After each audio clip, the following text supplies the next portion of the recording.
آئے ہم خداوند کے پاک کلام میں کچھ دیر کے لیے غور کریں گے، اور خداوند کے پاک کلام میں سے ہم آج جس بات پر غور کریں گے، میرا جو ٹاپک ہے آج کا وہ ہے راست باز کی دعا کے اثرات۔ یعنی کہ جب راست باز دعا کرتا ہے تو اس کی دعا کے کیا اثرات ہوتے ہیں اور اس کی دعا سے کیا کچھ ہو سکتا ہے۔ خداوند کے پاک کلام میں سے ہم پڑھیں گے زبور 34 اس کی 15 اور 17 آیت کا ہم خداوند کے پاک کلام میں سے پڑھیں گے۔ خداوند کی نگاہ صادقوں پر ہے اور اس کے کان ان کی فریاد پر لگے رہتے ہیں۔ 16 بھی ساتھ میں پڑھوں گا۔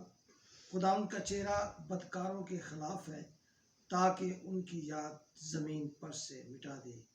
صادق چلائے اور خداوند نے سنا اور ان کو ان کے سب دکھوں سے چھڑایا۔ خداوند کے پاک کلام کے پڑھے اور سنے جانے پر خداوند کی برکت ہو۔ خدا کا شکر ہو۔ عزیزو، آج جو ہم نے یہاں پر خداوند کے پاک کلام میں سے جس آیت کی تلاوت کی ہے، یہاں پر خداوند کا بندہ داؤد بیان کرتا ہے کہ خداوند کی نگاہ صادقوں پر ہے۔ یعنی کہ خداوند اپنے لوگوں کو ہمیشہ اپنی نگاہ میں رکھتا ہے، ہمیشہ انہیں یاد رکھتا ہے، اور جب وہ اس سے دعا کرتے ہیں، اس سے فریاد کرتے ہیں، اس سے مانگتے ہیں، اپنی مشکلات اس کے آگے رکھتے ہیں، تو وہ ہمیشہ ان کی سنتا ہے۔ کہتا ہے اس کے کان، یہاں پر جو بات ہے کان، یعنی کہ ہمیشہ وہ تیار رہتا ہے، ہمیشہ وہ اس انتظار میں رہتا ہے کہ کب میرا بندہ مجھ سے مانگے، کب مجھ سے فریاد کرے۔ وہ ہمیشہ اس انتظار میں رہتا ہے اور اس کے کان ہمیشہ اس کی طرف لگے رہتے ہیں۔ خداوند کا چہرہ بدکاروں کے خلاف ہے۔ جو بدکار ہیں، جو لڑائی جھگڑا، عیب جوئی اور دوسرے برے کاموں میں ملوث ہوتے ہیں، منصوبے بناتے ہیں، دوسروں کو دکھ پہنچانے کے لیے، تکلیف پہنچانے کے لیے، مشکلات میں ڈالنے کے لیے، کہتا ہے کہ خدا کا جو چہرہ ہے ان کے خلاف ہوتا ہے۔ اور سب سے بڑی بات، تاکہ ان کی یاد زمین پر سے مٹا دیتا ہے، ان کا نام و نشان تک نہیں رہتا، انہیں کوئی یاد تک نہیں کرتا۔ ایسے لوگ جو دوسرے لوگوں کو تنگ کرتے ہیں، پریشان کرتے ہیں، ان کے خلاف برے منصوبے بناتے ہیں، برے خیالات ان کے خلاف اپنے ذہنوں میں رکھتے ہیں، خداوند ان کو ہمیشہ اس زمین سے ختم کر دیتا ہے۔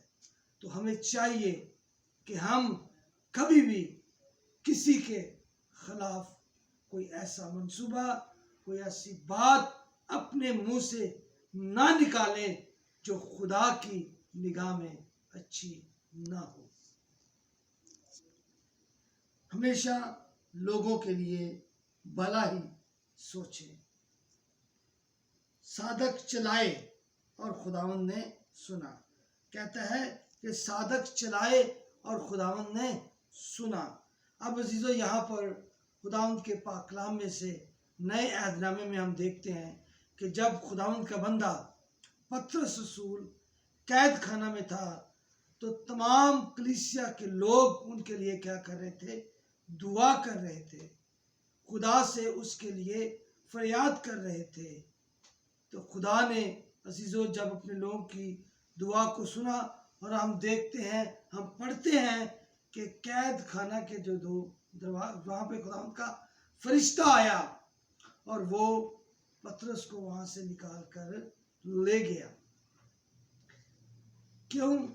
کیونکہ خدا کے لوگ، خدا سے پیار کرنے والے لوگ اس کے لیے کیا کر رہے تھے؟ دعا کر رہے تھے، خدا سے درخواست کر رہے تھے، اور خدا نے عزیزو اپنے فرشتہ کو بھیجا اور پطرس کو قید خانہ سے رہا کیا۔ پھر ہم دیکھتے ہیں